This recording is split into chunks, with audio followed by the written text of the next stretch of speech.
Hello, it's Polish Paul VR, welcome to my channel, and today we're doing in-depth review of Contagion VR Outbreak. In-depth mean we're gonna look at all the versions of the game, how it runs on PS4 Pro but also regular PS4, and also how it stacks up to the PC version. We're gonna have some comparison clips, we're gonna look at controls, moves and 3D ruler, how it plays with those, length of the game, just pretty much everything what you want to know. So without waiting, this was one of the most anticipated PlayStation VR games and it's finally out. Let's speak about it. First of all, the meaning and the message of the game. So the game tells you story of different survivors of the zombie apocalypse. First level got you coming back home from a business trip, your wife thinking she got stranded in all the zombies shenanigans and you're gonna try to rescue her. In second mission you playing as one of two brothers, their car broke down, they in the middle of Arizona desert and zombie apocalypse gone down, the shit is happening and you're gonna relive it all. Plenty of shooting and fighting. Third mission is totally different, you play as a little boy, more of a puzzle horror game, maybe like Resident Evil style in first person. You are a kid going bed, waking up at night to find out that your mom eating your dog. Surprisingly enough, your family is not Chinese. What's happening is they turned into the zombies. So this is a very different mission, very interesting because it's not really takes the gameplay as it was in the first two missions. It's more of a survival horror. Some people will love it, some people will hate it, I don't mind it, but Contagion VR mostly is a very nice zombie shooter slash brawler. Now you saw some comparison clips already, but let me speak about the versions of the game. Contagion got very nice PS4 Pro optimizations in the place from the day one, so have to appreciate that. Stacks up very nicely to the PC version. PC version seems to run higher resolution. Graphic wise looks very similar, but PlayStation VR definitely renders smaller amount of zombies on the screen, and also the ragdoll effects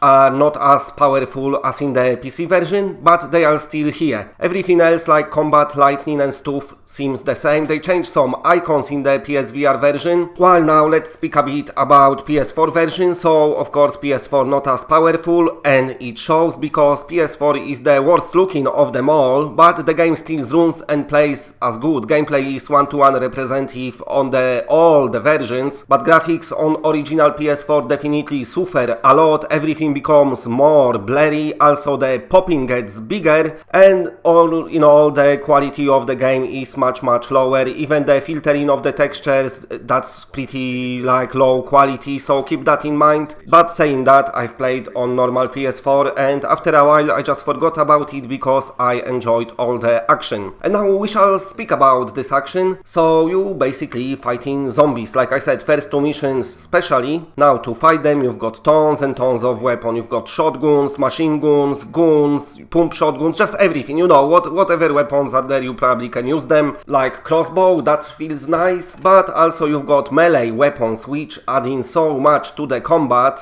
because you can pick up pretty much everything. You can attack zombie with a broom in one hand and guitar in other hand, and it's all quite hilarious. The zombies reacting to all your punches. Of course takes some time to get them down with melee weapons, but combat definitely feels good. What I like about the combat as well, when you playing with guns and stuff you have to reload manually, so you have to eject your clip, reach to your belt, enter the new one, and then also reload the weapon. It seems simple, but it's very nice addition, and I think developers knew what they're doing because it makes you panic a lot, especially if you on the low health. Even if you know which buttons to press, you might end up just pressing wrong one and fucking yourself over and dying. Very good. The sense of panic is amazing. Apart from the combat, locomotion style is smooth locomotion with smooth turning. Of course you can switch them off and have quick turning if you want, but the smooth turning works great. Basically what you do, you set in the game on the immersion mode, which getting rid of most of the comfort settings, and then you can change it to smooth turning. Now, the game got little tutorial before it starts, and in this tutorial you're gonna learn all the nuances of the game. Works very good, but also in this tutorial it's gonna tell you that you can have a grip helper for things on the ground, so you can easily reach them, and then you go to do it and you're gonna realize, oh shit, I actually cannot do it. What's happening is you still have to go to options and change it that it's on this option. The game not telling you that, and also this grip helping on PSVR, it really works bad. It's not really helping that much. On PC it works very nicely, it looks different on PC as well, while on PSVR it's very temperamental. The things further away from you, like in front of you or something, they're not bad, but when something is on the floor, it can take quite a while to get it to the grip.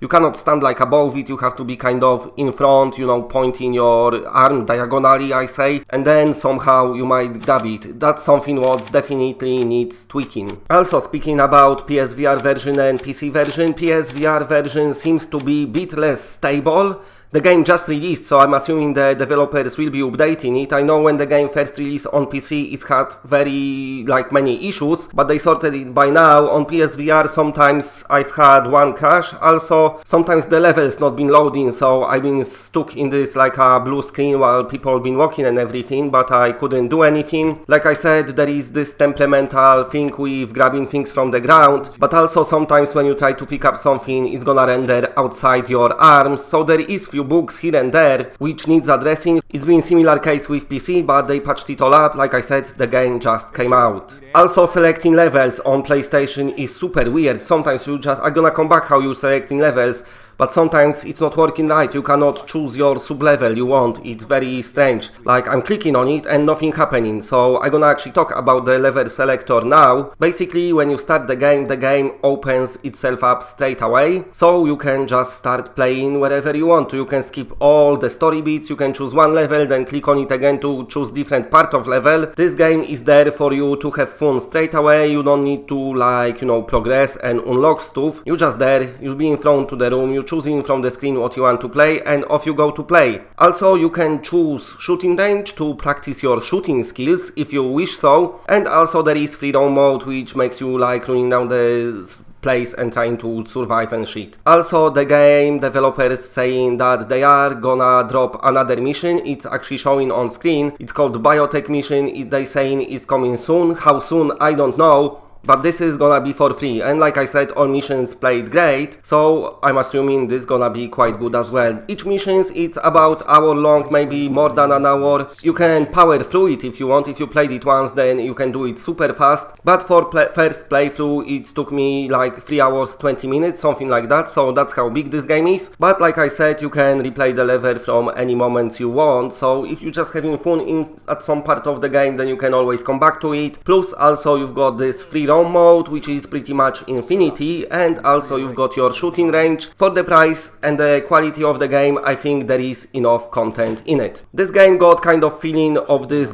zombie movie, so you've got like good stories, but also hilariousness happening as well. So it is funny how you can attack zombies, or how they look like sometimes, or how they die, or even where they are. Sometimes they're just chilling in swimming pool, where you can actually enter and fight them. Very nice and very funny. I chuckled a lot in this game, but also many times I got shit scared, because I used to play, especially on PlayStation VR, that my enemies always come in at me from the front, so you know, that's usually how the VR games are designed. Anyway, in this game they can attack you from every corner, but because controls are so good, so you can easily turn around, you know, you'll be able to fight it. But it's something what made me jump a lot when I fight one zombie and then somebody just attacks me from behind, and I see this massive hand in front of me, and I'm like, oh shit, have to turn around and beat him up with my frying pan, let's say. Now let's speak about the controls. Of course, on PC it controls with OCULUS touch controllers, works very nicely. You know, you've got phone sticks and everything. On PSVR, as we know, moves are a bit more limited because Sony didn't develop the phone sticks yet. Must be very hard to do so, I'm assuming, I don't know. But anyway, what's happening is you've got this Skyrim style locomotion, and it works very nicely. You've got smooth turning with the buttons, and then you've got your eject button and grab button, and that's all you pretty much need. What they change as well, you're not reaching for backpack physically, but you just pressing a button, and same for options, you're not clicking on your watch, but you have to press a button on one of your move controllers. So that's the changes, but move controllers worked very nicely. For the fast pace and physical action this game got, it's really very nice control system. While it comes to the 3D ruler, the game supporting it as well, I wouldn't bother. I played a bit and I didn't have good time. Not that the 3D ruler is bad, because it's a perfect addition to games like Wolfenstein Cyberpilot or scraper. You know, the games when you don't have to move too much and you're sitting inside cockpit. In Contagion, you're swinging your arms around and everything. Rudder is just getting way when you sit down. It kind of limits your movements. And also once you start turning and spinning and want to spin fast because somebody is behind you, you just like spinning too much and it's hard to control. So I definitely would opted just for move controllers. Works very good. I can't see this game any time getting aim controller patch because I don't think it would then just work. Because there is some climbing, there is so much melee combat, which is proper fun, that I think aim controller would just took away all the action from this game. Now let's come back to the graphics a bit more. I spoke a bit about the differences between different versions at the beginning of the video. But all in all, the graphics quality, I really like it, the art style of the game. They went for this kind of realistic art style, which fits the game nicely, you know, the blood effects and everything. Lighting is very nice, everything is nicely textures, and the models look believable as well. It's not super fireworks, but compared to other zombies game on PSVR, this is one of the better looking, especially on the PlayStation 4 Pro. Very nice Pro optimizations, they have to do a lot of work with that. While on PS4, of course, you've got more blurriness, more popping and lower filtering effects. But saying that, it still plays good on PS4, so any you choose, just keep in mind PS4 Pro will look a lot better than PS4, but the game still will play nicely on PS4. And of course, PC version looks as same as PS4 Pro, just higher quality resolution. Everything looks that bit sharper, so I like the looks of this game. You know, it's not super nice AAA looking game, but it's not a bad looking game. Let's talk a bit about music, because soundtrack can be a bit badass, especially when the action kicks in. It really feels nice. When it comes to voice acting, you can tell it's an indie title. Some dialogues don't feel, you know, like real, like people don't talk like that. But anyway, it's there, which is nice because it's adding to the story. So it's not perfect, but it's okay. Okay, so let's summarize. I'm having tons of fun playing Contagion VR. I'm appreciating how open this game is from the beginning.